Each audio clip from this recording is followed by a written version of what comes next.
She has graced our screens and theatre stages over the years, having performed in favourites such as Suburban Bliss, Generations, and her award-winning performance in her play Shwele Bawo, A Grave Injustice. She's also starred alongside John Kani in the play Nothing But the Truth.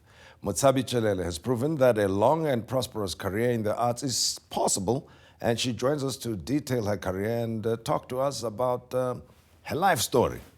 Motshabi, pleasure to have you with us on the show, and we appreciate having you here. Thank you for having me. It's been a long journey, isn't it? How long? Indeed. How long? Oh my goodness, that Okay. exposes All the right, other let's things. not talk about it. No, we can. Yeah? We can. I don't hide anything. It's actually since professionally 1990. I mean, if you think, I came back from varsity in 1990. Yeah. So from that time on. But I think many people would remember, and because of the nature of the production, the comedy on television, Suburban Bliss, will always associate you with that, right? I'm sure wherever you go, people talk about it. They still and it do. was pushing the limits in the South African context of the time, mixed couples and so on, neighbors in the changing South Africa of the time. Yeah, yeah. And I mean, I really liked it because, you know, I always like being daring, Yes, you know. yes. And I think that's what our work should be, you know, to challenge people to think, to go where people would not necessarily go. And now putting all these performances, I mean, then you were exposed to the broadest range of audiences coming from the past, where if you're a black actor, then what your work is targeted at black audiences, white actor, white audiences. Now you were having all these new audiences emerge. So what was the feedback like at the time? It was extremely good from the general public, but there were other segments of society who were really, really against it.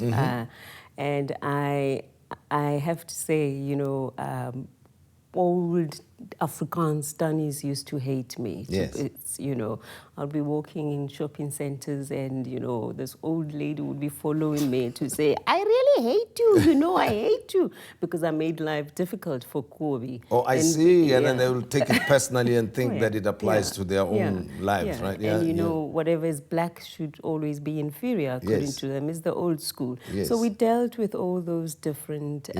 Yeah. so- But anyway, in the context of the time, that would happen. Because it was not only on television, but even in real life, people were going through that. And the negotiations, the change that was taking place in South Africa. But most of the work that you've done seems to be on stage more than on television. Which one is which, actually? Not really. I think, you know, Bunny Simon, the late Bunny Simon, used to say that he worries because, you know, the theatre world is going to lose me to television. Yes. And now even on television, people say, oh, you know, vice versa. My first love really is the stage. Yes. I prefer to be seen on stage. Yes, I love television for what it, you know, the exposure is much more broader than on stage, and probably even financially. But my love is on stage. Well, Kim Kardashian and others are in on the act as well, reality TV.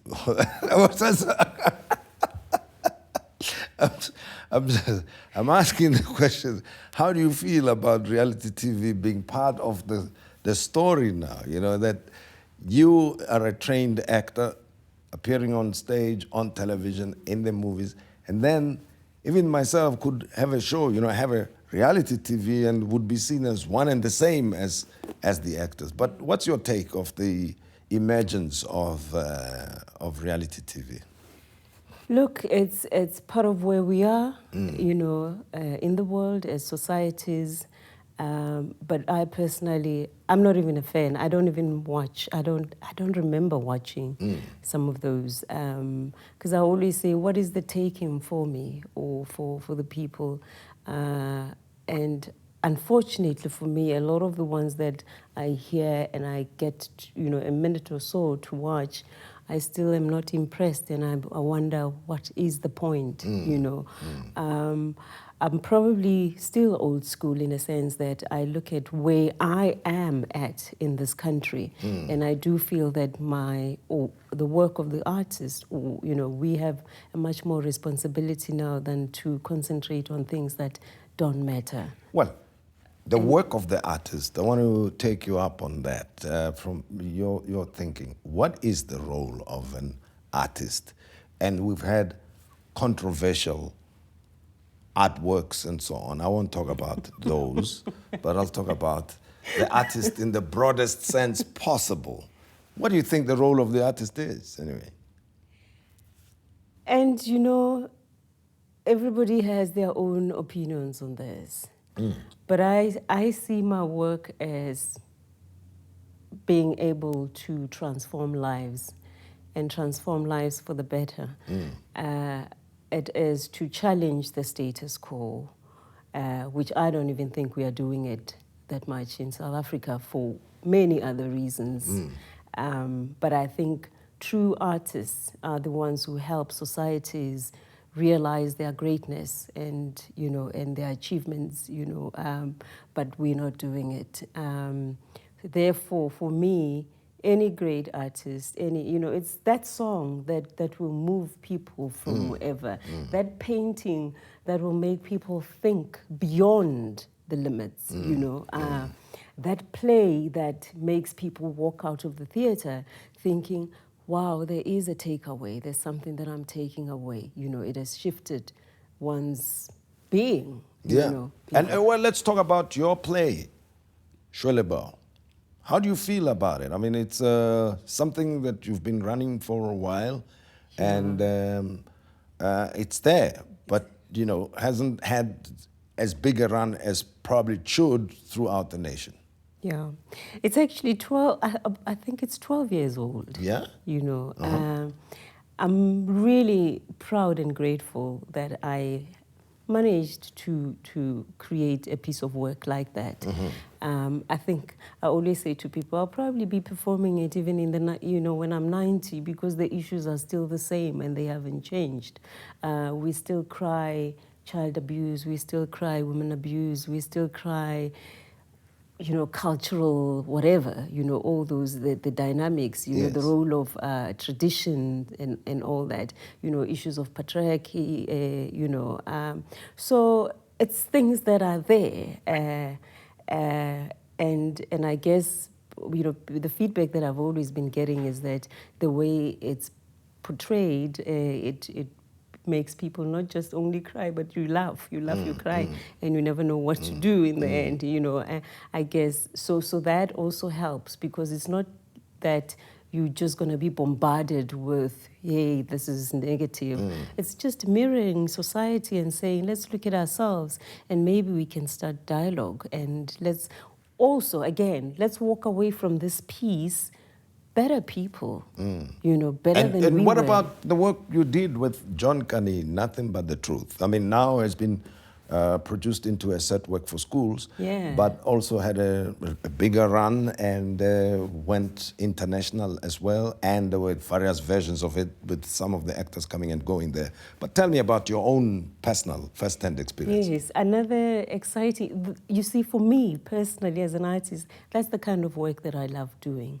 And maybe that's why I'm never seen in all sorts of things, because I do really am conscious of the work that talk to me, Nothing But the Truth, I still think it's one of the most beautiful pieces that ever came out of South African theatre work, and it was such a pleasure and privilege to work with Bujon. I call him Bujon.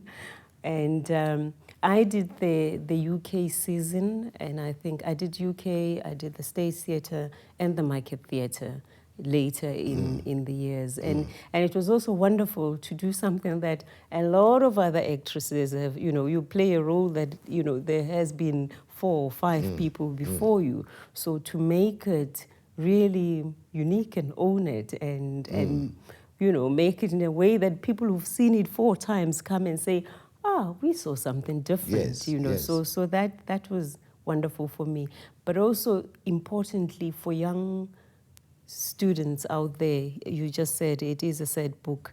So, it gives kids a lot of the opportunity to know our history and to understand it better, and it was amazing that every time kids have read it at school, but when they come to the theater, they see things that they didn't see. And that's why for me, it's also important, it's so crucial that teachers, pupils must just come to the theater because it broadens their mind. Now, television. It looks like there's a lot of work on TV now with so many channels, but you have limited yourself to specific roles. I mean, some actors appear on 3-4 different soapies at a given time.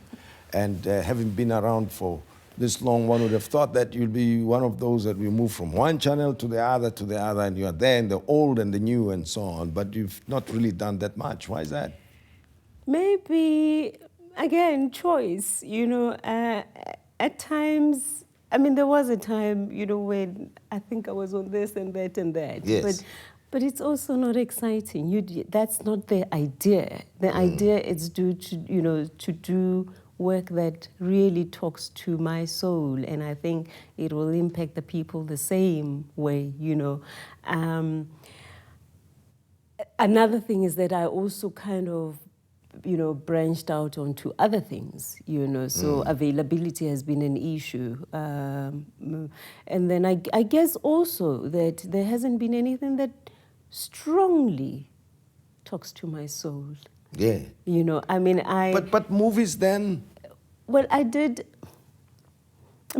back to television I did Motshabi Tyelele on ETV. Yes. Which spoke to me. Yes. I just did a stint on Skim Sam and a little bit on Isibaya, those, I enjoy them. I want to be able to wake up in the morning and say, I'm going to work. Even if I wake up at 3 o'clock, even if there's no money, there's no budget. Oh, I thought it was actually the issue that, a person like yourself costs so much money that they can't afford you, and they say, oh, you only come as a guest, otherwise you'll break the budget. Money with, artists, money is not an issue. Yeah. Because, it's bigger than that. Yes. Yes, we do want money, but we've done work, personally, I've done a lot of work without, for nothing.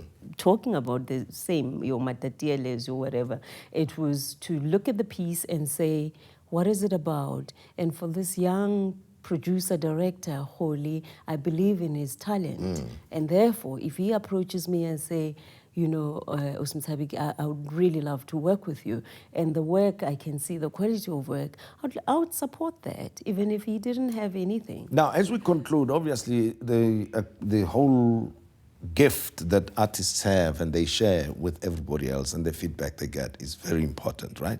And to end up saying, well, whatever I did was worth it. For you, over the years up to now, reflecting back the body of work that you've done, how do you feel? You think there's still much more to be done, or that I've done it all, I can take it easy now? Oh no, there can never be enough.